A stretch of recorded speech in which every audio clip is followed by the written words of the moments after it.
Hello दोस्तों, good evening. मेरा नाम है सागर सैनी और मैं आपको पढ़ाऊंगा राजस्थान हिस्ट्री। राजस्थान हिस्ट्री में आपको आरएस के लेवल तक पढ़ाऊंगा। इंट्रोडक्शन में आपको दे देता हूँ कि आरएस के लेवल जो एग्जाम होता है इसमें फर्स्ट नंबर पे होता है प्री, सेकंड नंबर पे होता है मेंस और थर्ड नंबर पे होता है इंटरव्यू। अब प्री में आपको पता होगा कि 150 क्वेश्चन आते हैं 200 नंबर के। और राजस्थान हिस्ट्री आपकी बहुत सब्जेक्ट हैं, जैसे हिस्ट्री है HEPGES, मतलब H history, E economics, P politics, G geography और S साइंस। और प्री में वो दो सब्जेक्ट और आते हैं, मैथ और रीजनिंग। मैथ और रीजनिंग ये प्री में ही आते हैं सिर्फ, और मेंस में नहीं आते।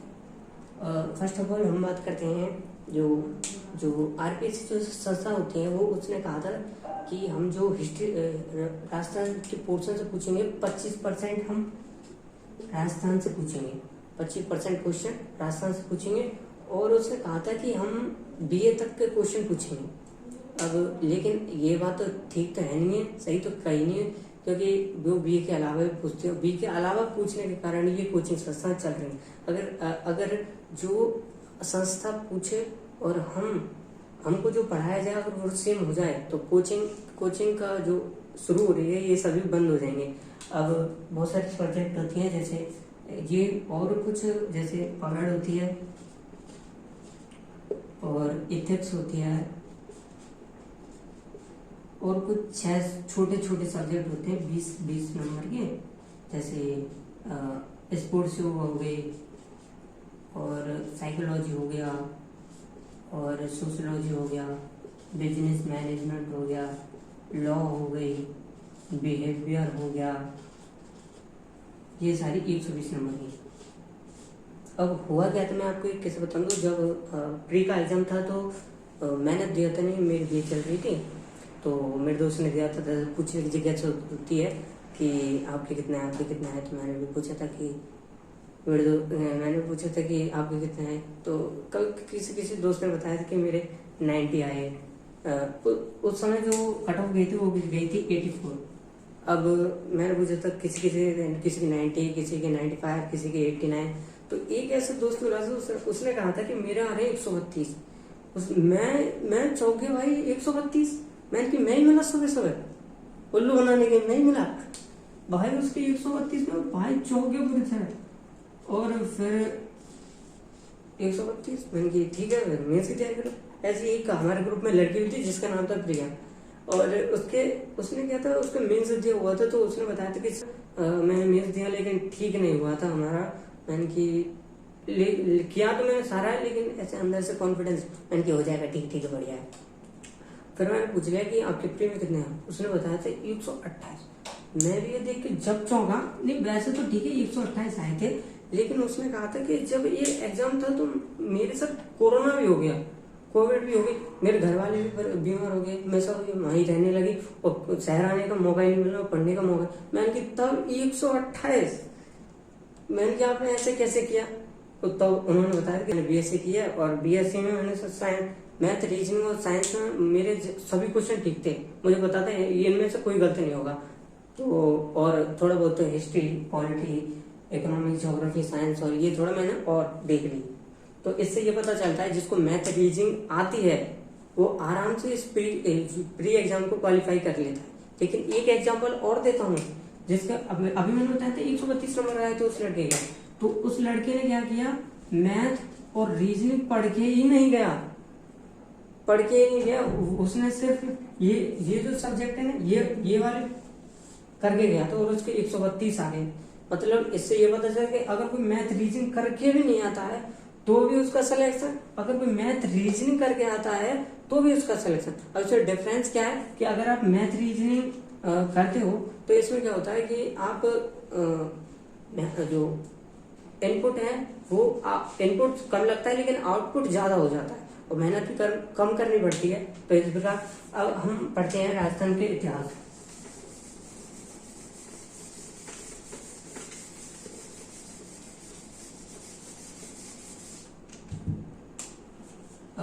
राजस्थान के इतिहास में सबसे पहले हम बताते हैं, जो आज हम राजस्थान में रहते हैं वो असल में वो राजस्थान नहीं जो पहले था। राजस्थान बना आज़ादी के बाद था, और राजस्थान जो पहले था आज़ादी से पहले अलग अलग रियासतें, जैसे मेवाड़ था, मारवाड़ था, या आमेर, ऐसे अलग अलग रियासतें थी। अब कोई मेवाड़ का राज्य लिखेगा तो वो मेवाड़ के बारे में लिखेगा, लेकिन थोड़ा बहुत इनके बारे में मिल जाए तो दूसरे रियासत के बारे में कैसे, कि अगर मेवाड़ के राजा ने इस मारवाड़ के फलाने राजा पर आक्रमण किया, या ऐसे भी पता लगाया जा सकता है कि आमेर के किसी राजा ने मारवाड़ की राजकुमारी से विवाह किया। इससे भी मतलब इन तीनों के बारे में आसपास की चीजें जानकारी मिल जाती है। और जो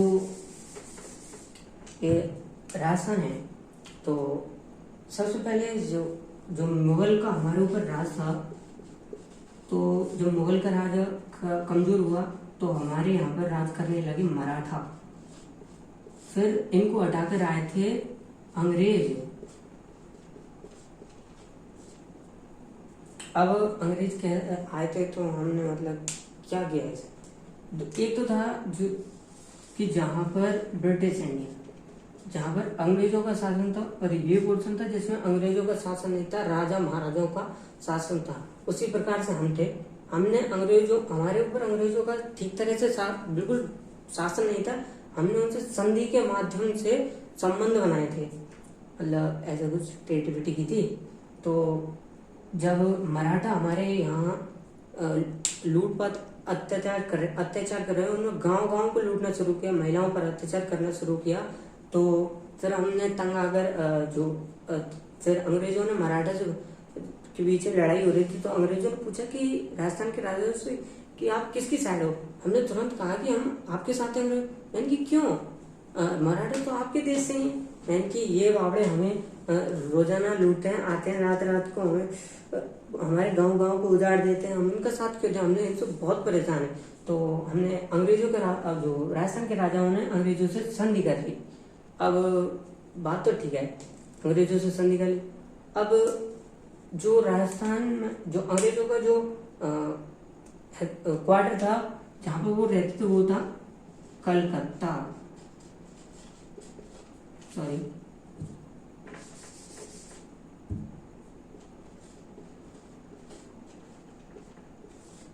कलकत्ता से इन्होंने एक आदमी भेजा जिसका नाम था, राजस्थान में भेजा था, जिसका नाम था कर्नल जेम्स टॉड। ये राजस्थान में आता है। और इसका काम क्या था, इसका काम था कि राजस्थान में अगर किसी रियासत को अगर जरूरत पड़ेगी अंग्रेजों की, तो वो कर्नल जेम्स टॉड जाएगा अंग्रेजों के पास, ये सूचना देगा, फिर अंग्रेजों की आएगी सेना उस रियासत के साथ मिलेगी, और जो भी दुश्मन होगा उस पर आक्रमण करेगा और उनको हरा देगा। जब इस कर्नल जेम्स टॉड को हमारे यहाँ रखा गया था, वहाँ ये जो इसका हेडक्वार्टर था वो था उदयपुर में, कि तू यहीं रहे, मजा कर और आराम से रह। तो ये रहा।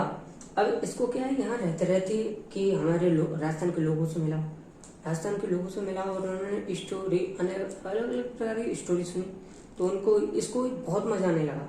तो ऐसे ही बाहर टेकते टाइम तो उसने कहा कि ये सूअर जैसा मुंह किसका है।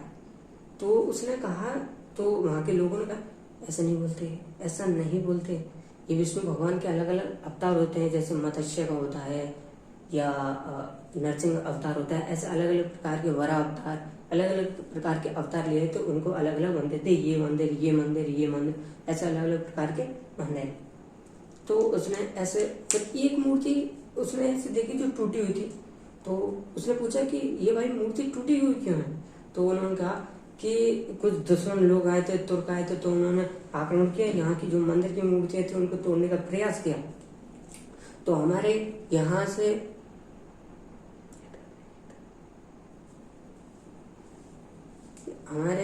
से आने तो कहाँ थे यहाँ पर, हाँ, तो उनको मतलब उसने पूछा कि ये मंदिर टूटी क्यों है। तो दुश्मन आए थे, तुर्क आए थे, तो उन्होंने आक्रमण किए थे। क्या तुमने कर्नल जेम्स टॉड ने पूछा कि तुमने सुरक्षा करने की जिम्मेदारी नहीं समझी? उनकी जिम्मेदारी समझी थी, हमने सुरक्षा के लिए हमारे आदमी गए थे, कितने 15। उसने पूछा सामने से कितना है? 1500। तभी तुम पागल हो गए यार, तुम 15 होके वो 15 हो के मरेंगे तुम। लेकिन हमने कहा कि तब भी हम लड़े थे, क्योंकि एक आदमी 4-5 को तो सल्टा ही देता है। तो ऐसा करके हमने 1500 लोग हैं उसमें से 100 को मार दिया या किसी प्रकार घायल कर दिया, वो 50 लोग भाग जाते हैं इसके डर के मारे। तो उनको कर्नल जेम्स टॉड को इस कहानी में बड़ा मजा आने लगा। ऐसे वो अलग अलग जगह जाने लगा और फिर वह किताब भी लिखने लगा कि कहानी तो लिखने, किसने किसने क्या क्या मंदिर बनाया। तो एक दिन ऐसा हुआ कि कर्नल जेम्स टॉड को कलकत्ता जाना हुआ किस सूचना को लेकर, और जब ये गया तो उसने वहाँ के जो गवर्नर जनरल हुआ करता था, अब गवर्नर जनरल को जब ये सारी बात बताई कि वहाँ तो बहुत बहादुर लोग होते हैं राजस्थान। उसने पूछा कैसे? बहुत बहादुर होते हैं सर, मैं किताब लिख रहा हूँ उसमें बताऊंगा सर, बहुत बहुत बहुत। वो 15 होते हैं, वो 1500 को मार देते हैं सर। और कर्नल जेम्स टॉड को सब जब यह आश्चर्य हुआ कि ग्रीष्मकाल में जो युद्ध हुआ था, तो हमारी तरफ से आए थे 8600 और उसकी तरफ से आए थे 80,000, तब भी हमने उसके टूट कर। और शेरशाह सूरी अंतिम वक्त तक जब जीत भी गया तो उसने आखिरी में कहा था, शेरशाह सूरी ने कहा था कि मैं मुट्ठी भर बाजरे के लिए हिंदुस्तान की सल्तनत खो दूंगा, बादशाह खो दूंगा। तो भाई मतलब हमारे 8600 उसके 80,000, और तब भी आखिरी में ये कह रहा है कि मैं मुट्ठी भर बाजरे के लिए हिंदुस्तान की बादशाह खो देता। तो फिर ऐसी कुछ बातें सुनकर फिर जो गवर्नर जनरल थे या वहाँ के कुछ बड़े अधिकारी थे, उन्होंने सोचा कहीं ये कर्नल जेम्स टॉड राजस्थान से मिल तो नहीं गया, और ऐसा तो नहीं है हम पर आक्रमण कर देगा। तो इसने फौरन कहा कि 1822 में तुरंत लंदन जाओ, तुरंत जाओ। वो कह रहा था कि मुझे कुछ किताबें लिखनी है, कि वहीं जाकर लिखना तू, अब तो जा। अब इसका रूट था कि इसको उदयपुर में लगाया था, उदयपुर से जाना था इसको सुरोई, और सुरोई से जाना था इसको गुजरात, और गुजरात से जाना था महाराष्ट्र, और महाराष्ट्र में बॉम्बे से पकड़ेगा ये जहाज बाज जो भी पकड़ना है, वहां से जाएगा लंदन। अब जो आपने देखा कि उदयपुर, सुरोई ये वाला राजस्थान वाला पोर्शन, गुजरात और महाराष्ट्र, इस तीनों को मिलाकर कहा जाता पश्चिमी राजस्थान। और इसने जो इनकी बुक्स भी इससे रिलेटेड मैं वो बताऊंगा आपको। पश्चिमी राजस्थान किन 3 स्टेट को? राजस्थान, गुजरात और महाराष्ट्र। अब इसको भी चैन नहीं आया। जब वो रास्ते में जा रहा था तो इसने एक दो बंदे ले लिए और घोड़े पे बैठाए और उनकी कहानी सुनता गया, लिखता गया, और ऐसे सफर कि सुन तो लो यार, और फिर क्योंकि पैसे दे देंगे भले। उन्होंने कहा कि कोई बात नहीं यार, पैसे दे दे, पैसे कुछ आजकल लोग सुनते ही कहाँ हैं, तुमने सुन तो लिया ना। मैंने कहा ठीक है, तो ऐसा कुछ लिखा था। तो अब उस समय क्या था, जो राजस्थान में जो पढ़ने लिखने का काम था ज्यादातर जैन लोग करते थे। तो उनमें एक प्रसिद्ध गुरु का नाम आता है, गुरु का नाम आता है यति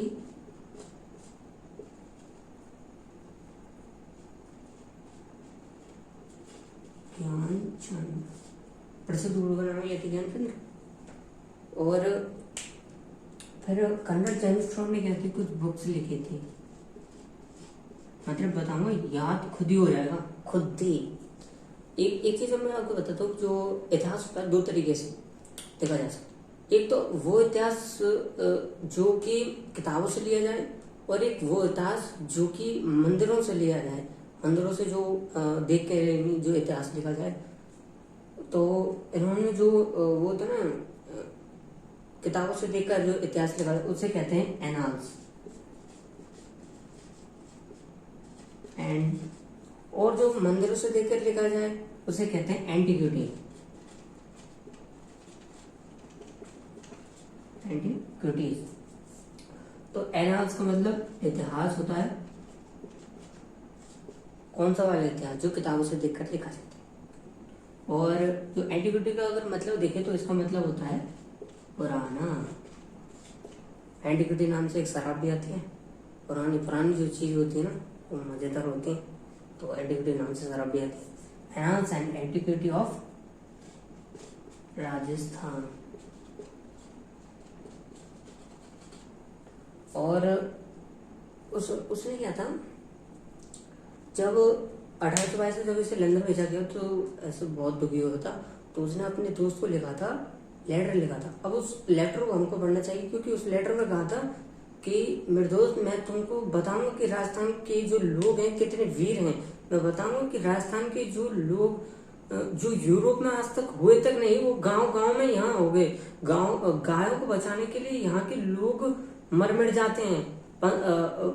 यहाँ के लोग मतलब जैसे कोई गाय चोरी होती है तो वहां से आ रहे थे 1500 1000 लोग, और यहाँ से 15 लोग लट्ठे लेके निकलते हैं और उनको भगा देते हैं। भली 14 मर जाते हैं एक और से, लेकिन उनको क्या कहते हैं, भगा देते हैं। ऐसे ऐसी वीरता की कहानी उसने लेटर में लिखी थी। हमको वो पढ़ना चाहिए, हमको गौरवान्वित महसूस होगा कि भाई क्या हम थे, मतलब आज तो कुछ समझते नहीं है।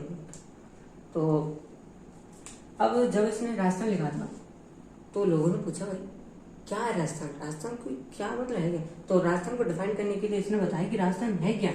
इसने बताया था central and western Rajput state of India. क्या? सेंट्रल मध्य का भाग, वेस्टर्न पश्चिम वाला भाग, राजपूत स्टेट जहाँ पर राजपूतों का शासन है, वो क्या कहलाता है, राजस्थान। अब सेंट्रल में कौन पड़ता है, एमपी। अब एक बार जो एमपी का जो मालवा का क्षेत्र वो हमारा है, गुजरात का सौराष्ट्र वो भी हमारा है, महाराष्ट्र का जो कुछ हिस्सा है वो भी हमारा है। जो आज आप राजस्थान को देख रहे हैं वो वाला वास्तविक राजस्थान नहीं है। राजस्थान बहुत बड़ा था, ये तो उसमें से छोटा सा भाग है, बड़ा सा भाग है जिसमें हम रहते हैं। इसको आप ऐसे समझो जैसे यूएसआर था ना, तो यूएसआर का बाद में विघटन होकर छोटे छोटे पार्ट में डिवाइड कर दिया, और जो बड़ा पार्ट बचा था उसको कहते हैं रूस। उसी प्रकार हम थे राजस्थान। अब इसे बताइए central and western Rajput states of India. अब जो मैंने आपको रूट बताया था ना, उदयपुर से सिरोही गया था, सिरोही से गुजरात, और गुजरात से गया था महाराष्ट्र। इस रूट पे इसने एक किताब लिखी थी, उसका नाम था ट्रेवल्स इन वेस्टर्न इंडिया। ये 3 बुक्स इसकी नाम है, पहली हो गई ये वाली, और सेकंड इसी का पार्ट हो गई, एंड लगा के लिख सकते हो आप, और सेकंड वाली ये वाली फर्स्ट। आगे हम राजस्थान के बारे में और भी जानकारी पढ़ेंगे। आप जो रील्स में देखते हो छोटी छोटी क्लिप आती है, उससे ये पता नहीं चलता कौन सा राजा था, कौन सी रियासत थी, और क्या क्या, मतलब ये पता चलता है कि एक राजा था, उसकी रानी थी, वो राजा उसको बहुत प्यार करता था, और उसने अपने गले काट के उसको देते जिससे वो युद्ध में बढ़े। अब कुछ तो अब ये एक तरह की कहानी हो गई, मतलब लॉजिकल इसमें कुछ बात ही नहीं हुई। तो ऐसी राजस्थान में बहुत सारी आपको ऐसी घटनाओं के बारे में और बहुत सी रोचक कहानियों के बारे में आपको सुनेंगे, राजस्थान के हिस्ट्री के बारे में। इसलिए थैंक यू।